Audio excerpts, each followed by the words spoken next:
बड़ी खबर इस वक्त की, इंडिया गेट पर आज से रोशन नहीं होगी अमर जवान ज्योति। नेशनल वार मेमोरियल की ज्योति में हुई जम, अमर जवान ज्योति के नेशनल वार मेमोरियल में मुंतकली का अमल मुकम्मल। 1971 हिंद पाक जंग में जानिसार करने वाले जवानों की याद में रोशन की गई थी अमर जवान ज्योति। तो आज से रोशन नहीं होगी अमर जवान ज्योति इंडिया गेट पर, और नेशनल वार मेमोरियल की ज्योति में हुई जम, अमर जवान ज्योति के नेशनल वार मेमोरियल में मुंतकली का अमल मुकम्मल। आपको बता दें 1971 हिंद पाक जंग में जानिसार करने वाले जवानों की याद में रोशन की गई थी अमर जवान ज्योति, जो कि आज से इंडिया गेट पर रोशन नहीं होगी, क्योंकि इसे नेशनल वार मेमोरियल की ज्योति में जम कर दिया गया है और अमर जवान ज्योति के नेशनल वार मेमोरियल में मुंतकली का अमल भी मुकम्मल किया गया है।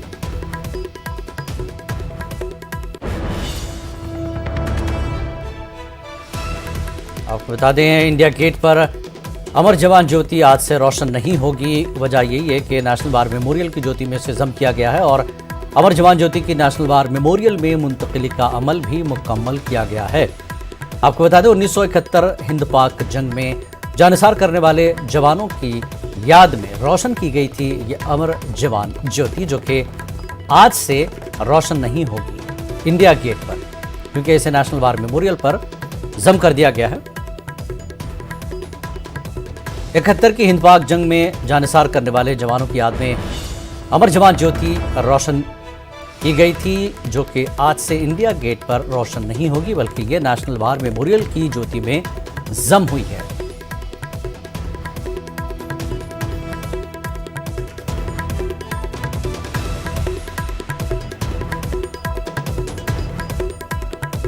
आपको एक बार फिर बता दें नाजरीन कि आज से इंडिया गेट पर अमर जवान ज्योति रोशन नहीं होगी, क्योंकि नेशनल वार मेमोरियल की ज्योति में इसे जम कर दिया गया है। अमर जवान ज्योति की नेशनल वार मेमोरियल में मुंतकली का अमल भी मुकम्मल हुआ है।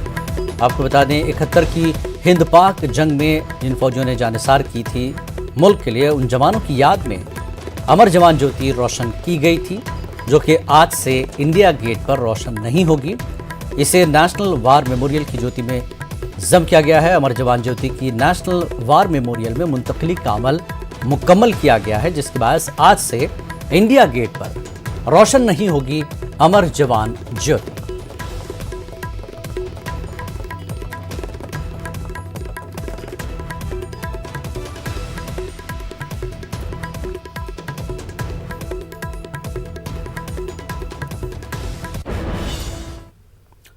और आगे बढ़ेंगे, क्लब हाउस केस में मुंबई पुलिस की साइबर सेल की तहकीकात जारी है। प्रेस कॉन्फ्रेंस से खिताब करते हुए पुलिस ने बताया कि गिरफ्तार किए गए तीनों मुलजमीन से पूछताछ की जा रही है। यश पराशर को फरीदाबाद, जैशनूक और आकाश को मुख्तलिफ मकामात से गिरफ्तार किया गया है। जब्त किए गए मवाद का तज्जिया किया जा रहा है। मजीद मुलजमीन की शनाख्त की जा रही है। ख्याल रहे कि क्लब हाउस ऐप में खवातीन के हवाले से काबिल एतराज़ ज़बान का इस्तेमाल किया गया था। ऑडियो चैट की ऐप क्लब हाउस पर मुस्लिम लड़कियों के बारे में जिनसी हतक आमेज़ और पुरतशद्दुद नौयत की बातचीत का मामला गुज़श्ता दिनों रोशनी में आया था। क्लब हाउस की बातचीत में मुतादिद लड़के और लड़कियां शरीक हैं और वो मुसलमान लड़कियों के बारे में तज़हीक आमेज़ अंदाज में बात कर रहे हैं। एक मुंबई पुलिस में बीकेसी साइबर पुलिस स्टेशन में एक ऑफेंस रजिस्टर हुआ है, जिसमें क्लब हाउस नाम का एक ऑडियो प्लेटफॉर्म है, जहां पर एक वर्चुअल रूम में महिलाओं से संबंधित बहुत अश्लील प्रकार की असभ्य भाषा का उपयोग और बहुत घृणास्पद ऐसी चीज़ों के बारे में डिस्कशन हुआ है, जिससे आहत होके एक कंप्लेनेंट मुंबई पुलिस को अप्रोच हुई और उनका एक ऑफेंस यहाँ पर रजिस्टर हुआ है। टेक्निकल एनालिसिस करने के बाद ये चैट में जो भी सक्रिय पार्टिसिपेंट्स थे उनको खोज के निकाला है, और इसमें के जो 3 मुख्य आरोपी हैं उसमें से एक को करनाल हरियाणा से अरेस्ट किया है उसकी 3 दिन की ट्रांजिट रिमांड मिली हुई है और 2 लोग फरीदाबाद से उठाए गए हैं। उनको फरीदाबाद कोर्ट में ट्रांजिट रिमांड के लिए पेश किया हुआ है। गांधी जी के खिलाफ काबिल एतराज तबसरा करने के मामले में कालीचरण की मुश्किलें बढ़ गई हैं। थाने की अदालत ने उसे 14 दिनों की अदालती तहवील में भेज दिया है। कालीचरण की जानब से जमानत की अर्जी भी दाखिल की गई है, जिस पर अदालत पीर के रोज समाअत करेगी। गांधी जी के खिलाफ काबिल एतराज तबसरा करने के मामले में कालीचरण की मुश्किलें बढ़ गई हैं। थाने की अदालत ने उसे 14 दिनों की अदालती तहवील में भेज दिया। कालीचरण की जानब से जमानत की अर्जी भी दाखिल की गई है, जिस पर अदालत पीर के रोज समाअत करेगी।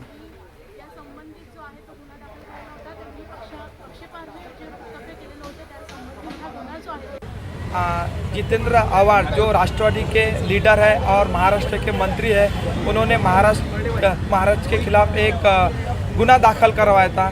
पुलिस ने दो दिन का कस्टडी रिमांड मांगा था कि भाई इनकी हमको कस्टडी लेना है, बाकी जो आरोपी है वो फरार है, इनसे पूछताछ करना है, वीडियो क्लिप जब्ती करना है। लेकिन हमने वहाँ महाराष्ट्र के पक्ष में दलीलें रखी कि भाई महाराष्ट्र की कस्टडी की आवश्यकता नहीं है और ये जो गुनाह है सिर्फ और सिर्फ राष्ट्रवादी कांग्रेस के मंत्री रहने के कारण और पदाधिकारी रहने के कारण न्याय का जो है पुलिस प्रणाली का दुरुपयोग हो रहा है। और यहाँ पर घटना नहीं होते हुए भी सिर्फ फिरियादी ये मंत्री रहने के कारण पुलिसों ने गुना दाखिल किया है और यहाँ पर कस्टडी की आवश्यकता नहीं है। जो घटना घटी थी पूना और रायपुर में, उसके अंदर ऑलरेडी उनका जो है कस्टोडियल इंट्रोगेशन हो गया है, इसीलिए विद्यमान न्यायालय ने उनकी कस्टडी नामंजूर कर दी है।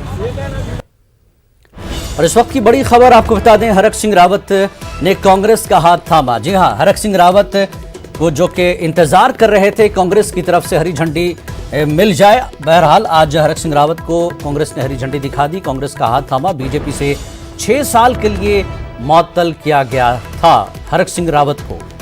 हरक सिंह रावत ने बाकायदा कांग्रेस का हाथ थाम लिया है। बीजेपी से 6 साल के लिए मुअत्तल कर दिया गया था। पहले कांग्रेस में ही थे, फिर बीजेपी इन्होंने ज्वाइन की, फिर बीजेपी में इख्तिलाफात के बाद ये बीजेपी को खैराबाद कर कांग्रेस का एक बार फिर हाथ थाम लिया है हरक सिंह रावत ने। हरक सिंह रावत ने कांग्रेस का हाथ थाम लिया है। बीजेपी से 6 साल के लिए इन्हें मुअत्तल कर दिया गया था, जिसके बाद उन्होंने कांग्रेस की तरफ हाथ बढ़ाया और कांग्रेस ने बाकायदा अब हरी झंडी दिखा दी है। हरक सिंह रावत ने कांग्रेस ज्वाइन कर लिया है। तो हरक सिंह को कांग्रेस की तरफ से हरी झंडी, कांग्रेस ने शामिल किया है हरक सिंह रावत को अपनी पार्टी में, जबकि बीजेपी ने 6 साल के लिए इन्हें मुअत्तल किया है।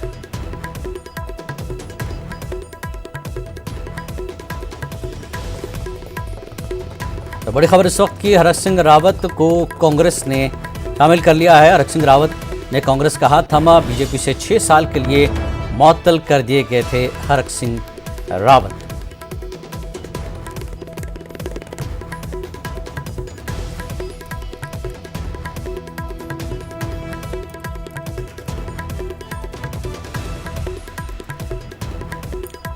आपको बता दें, हरक सिंह रावत को बीजेपी में शामिल कर लिया गया है। माफ कीजिए, कांग्रेस में शामिल कर लिया गया। कांग्रेस ने हरी झंडी दिखाई, बाकायदा अब कांग्रेस में शामिल हो गए हैं हरक सिंह रावत। बीजेपी ने 6 साल के लिए इन्हें मुअत्तल कर दिया है।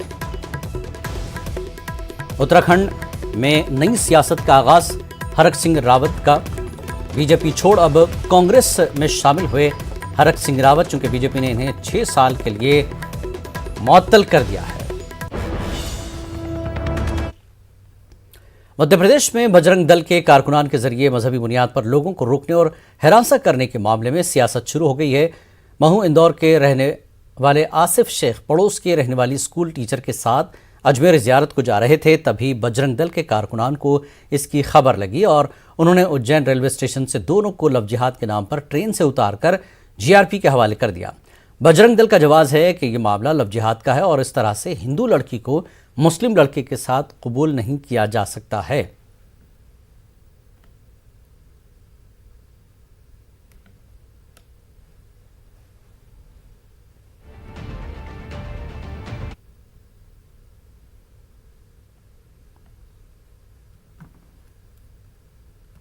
और उज्जैन में बजरंग दल के कारकुनान के जरिए लव जिहाद के नाम पर महू के आसिफ शेख और उनकी पड़ोसी खातून स्कूल टीचर को ट्रेन से उतारकर हिरासत करने पर जमीयत उलमा ने सख्त नाराजगी का इजहार किया है। जमीयत उलमा का कहना है कि नाम नेहाद तंजीमों के जरिए कानून को हाथ में लेकर मनमानी करते हैं जिन्हें कबूल नहीं किया जा सकता। इंदौर महू के शेख आसिफ और उनके पड़ोसी लड़की जो कि दोनों बालिग हैं और दोनों घर वालों की रजामंदी से अजमेर ज़ियारत को जा रहे थे, लेकिन नाम नेहाद दल के लोगों ने फ़र्क़ा वाराना रंग देकर इसे लव जिहाद का नाम दिया और माहौल को ख़राब करने की कोशिश की है। जमीयत उलमा ने कानून को हाथ में लेने वालों के खिलाफ सख्त कार्रवाई का मुतालबा किया।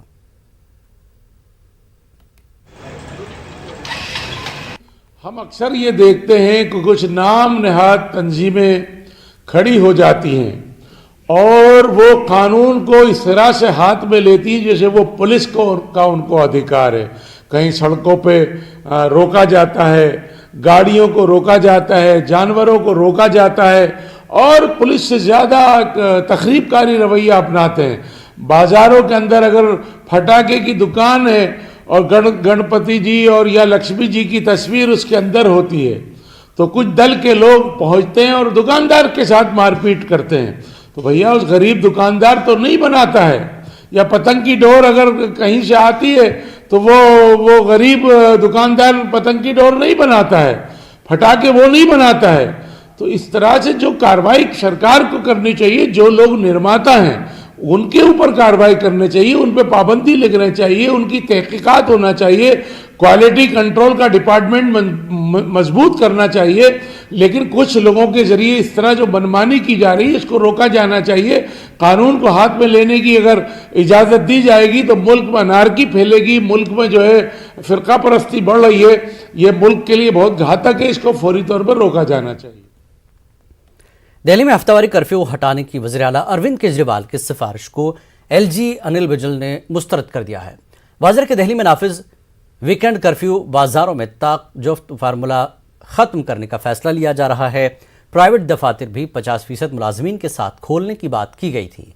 वज़ीर आला अरविंद केजरीवाल ने इस तजवीज़ को मंजूरी भी दे दी थी, जिसके बाद गवर्नर की मुहर ज़रूरत थी, लेकिन इसे मुस्तरद कर दिया गया।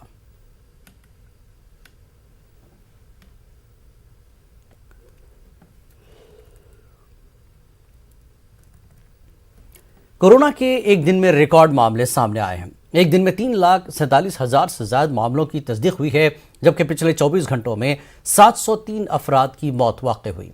इसी दरमियान 2,51,770 अफराद शिफायाब हुए। फिलहाल मुल्क में कोरोना के फ़ाल मामले 20,18,825 हैं। ओमिक्रॉन के कुल मामले 9,692 हैं। अब तक 160 करोड़ लोगों को कोरोना का वैक्सीन दिया जा चुका है।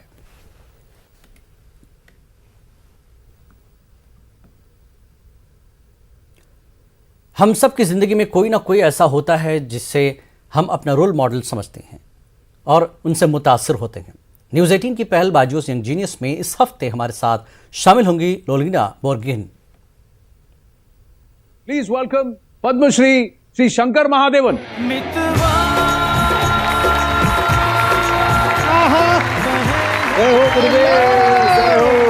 हेलो, नमस्ते, how are you? Rahul, so nice to see you.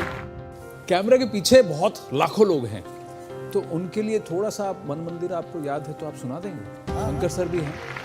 मन मंदिरा ते जाने उजड़ून घेई सदका, मन मंदिरा ते जाने उजड़ून घेई सदका, संवेदना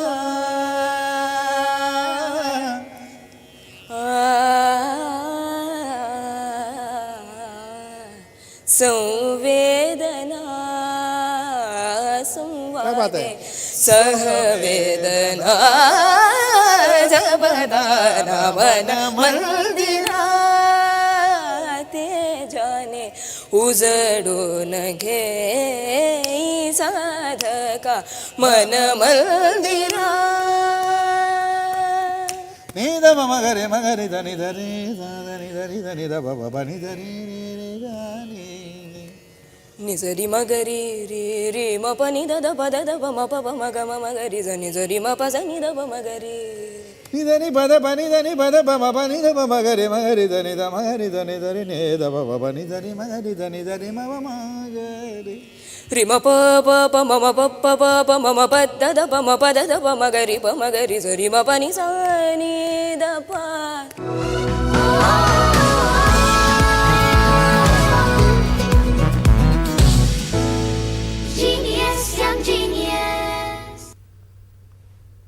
खबरों का सिलसिला जारी रहेगा एक ब्रेक के बाद।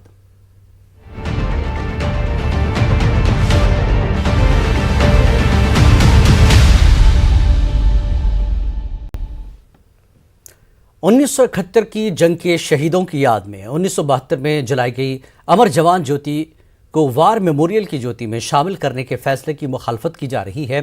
कांग्रेस की जानिब से इंडिया गेट पर मुजाहरा किया गया। दिल्ली में यूथ कांग्रेस के कारकुनों ने हुकूमत के फैसले की शदीद मजम्मत की। मुजाहरे में कांग्रेस कारकुनों ने नारे लगाए और वजीर आजम का पुतला जलाया।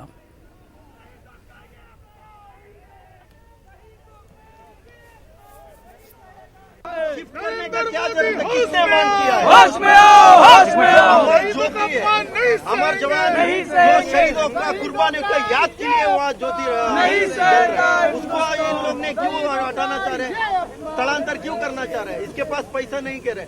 नमस्ते ट्रंप करने के लिए इनके पास पैसा है, हवाई जहाज लेने के लिए इनके पास पैसा है, जर्मनी से इनका चश्मा ले ग्रांट देखने के लिए चश्मा मंगाने का इनके पास पैसा है। जो इस देश के लिए जो शहीद हुआ, कुर्बानी दिया है, उनका यादों के लिए अमर जवान ज्योति को हटाने का क्या जरूरत पड़ी? हिंदुस्तान का अपमान करने की कोशिश की है, हम इसे बर्दाश्त नहीं करेंगे। हमारे हिंदुस्तान का एक एक युवा सड़क पे आएगा और नरेंद्र मोदी का विरोध करेगा और वोट की चोट से उत्तर प्रदेश में नरेंद्र मोदी को हटाने का काम करेगा। पाकिस्तान की जानिब से बैनुल-अक़वामी सरहद और LOC के जरिए हमेशा दहशतगर्दों को मदद पहुंचाई जाती रही है। पाकिस्तान दहशतगर्दों को मदद फराहम करने के लिए ज़मीनी रास्ते के साथ साथ अब हवाई रास्ते का भी इस्तेमाल कर रहा है, वो हिंदुस्तानी सरहद के पार पहुंचा रहा है। पाकिस्तान की इस कार्रवाई से निपटने के लिए फ़ौज ने खुसूसी इक़दाम किए हैं। फ़ौज ने LOC की अगली चौकियों पर चौकसी को मज़ीद बढ़ा दिया। न्यूज़ 18 की टीम ने LOC की फॉरवर्ड चौकियों का दौरा किया और फ़ौज के इस इक़दाम को कैमरे में कैद किया है। LOC पर तैनात भारतीय सेना के जवानों को कई तरह की चुनौतियों का सामना करना पड़ता है और पिछले कुछ महीनों से सबसे बड़ी चुनौती जो है वो पाकिस्तान की तरफ से ड्रोन से हथियार भेजना और ड्रोन का भारतीय क्षेत्र में आना। आप देख सकते हैं कि हमारे साथ जो सेना के जवान हैं, ये एक विशेष दस्ता है, वो खास दस्ता है भारतीय फौज का, जो ड्रोन को मारने के लिए ट्रेन किए गए हैं। और आप देख सकते हैं कि इनके पास किस तरह के हथियार हैं और इन हथियारों से वो जो है ड्रोन को मार गिराने की क्षमता रखते हैं। और इनकी निगाहें आसमान में पाकिस्तान की तरफ रहती हैं कि पाकिस्तान किस तरह की कोई नापाक हरकत को अंजाम न दे और ड्रोन न दे। हमारे साथ यहाँ पर जवान हैं, हम उनसे बात करते हैं कि उनको किस तरह का ये ड्रोन से सामना करना पड़ता है और किस तरह के वो लिए तैयार हैं। सर, अभी जब कुछ समय पहले जो पाकिस्तान हमारे देश की तरफ ड्रोन जो बारूद है या विस्फोटक पदार्थ है वो ड्रोन के जरिए भेज रहा है, तो अभी हाल ही में ऐसी कुछ घटनाएं हुई है। तो हमारे जवान सर 24 आवर्स ड्रोन की निगरानी में रहते हैं, चाहे दिन हो चाहे रात हो। अगर इस टाइप की कोई घटना होती है तो हमारे जवान उस ड्रोन को मार गिराते हैं। विशेष आपकी ट्रेनिंग मिली और विशेष आपके पास हथियार? हाँ सर, हमारे पास अभी नए आधुनिक हथियार आ गए, आधुनिक उपकरण जितने भी इंस्ट्रूमेंट हैं काफी अच्छे आ गए हैं, जिनसे हमें काफी मदद मिलती है जवानों को।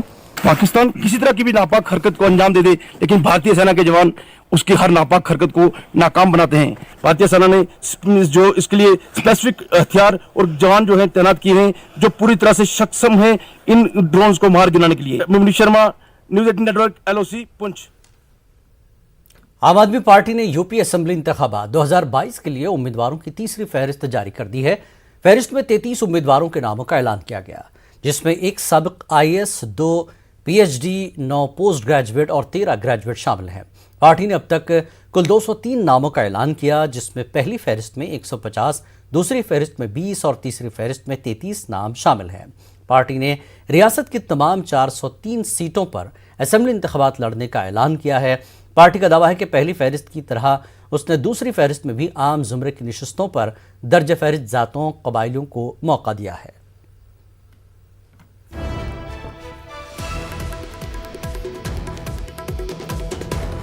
इस वक्त कर्नाटक से खबर। कर्नाटक में वीकेंड कर्फ्यू खत्म, नाइट कर्फ्यू जारी रहेगी, लेकिन वीकेंड कर्फ्यू रद्द कर दिया गया है, खत्म कर दिया गया है। कर्नाटक रियासती हुकूमत ने फैसला किया है कि कर्नाटक में वीकेंड कर्फ्यू खत्म कर दिया गया और रात का कर्फ्यू जारी रहेगा। वीकेंड कर्फ्यू को फिलहाल रद्द कर दिया गया है कर्नाटक में पाबंदियों में धीरे धीरे ढील दी जा रही है। अभी वीकेंड कर्फ्यू को खत्म कर दिया गया है कर्नाटक में। सिर्फ कर्नाटक में अब रात का कर्फ्यू जारी रहेगा। तो कर्नाटक की रियासती सरकार ने वीकेंड कर्फ्यू को खत्म कर सिर्फ रात के कर्फ्यू को जारी रखा है। यानी कर्नाटक में अब रात का कर्फ्यू रहेगा, वीकेंड कर्फ्यू को खत्म कर दिया गया है।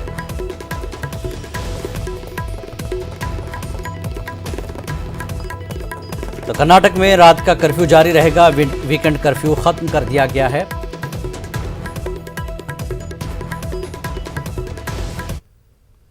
आगे बढ़ेंगे। उत्तर प्रदेश में असदुद्दीन अवैसी के मिशन 100 में तेजी देखी जा रही है। कुल हिंद मजलिस इत्तेहादुल मुस्लिमीन ने उत्तर प्रदेश इंतखाबात के लिए उम्मीदवारों की चौथी फहरिस्त जारी कर दी है। चौथी लिस्ट में 3 उम्मीदवारों का ऐलान किया गया है। पार्टी ने मुजफ्फरनगर के बुढ़ाना से भीम सिंह बलियान, बाराबंकी के कुर्सी से हाफिज इंजीनियर कुमल अशरफ खान और बहराइच के नानपारा से मौलाना लईक को टिकट दिया गया। वाज़ेह है कि अवैसी ने यूपी में 100 सीट पर उम्मीदवार उतारने का ऐलान किया है। एमआईएम ने अभी तक 27 उम्मीदवारों का ऐलान किया, जिसमें 4 गैर मुस्लिम और एक खातून भी शामिल है।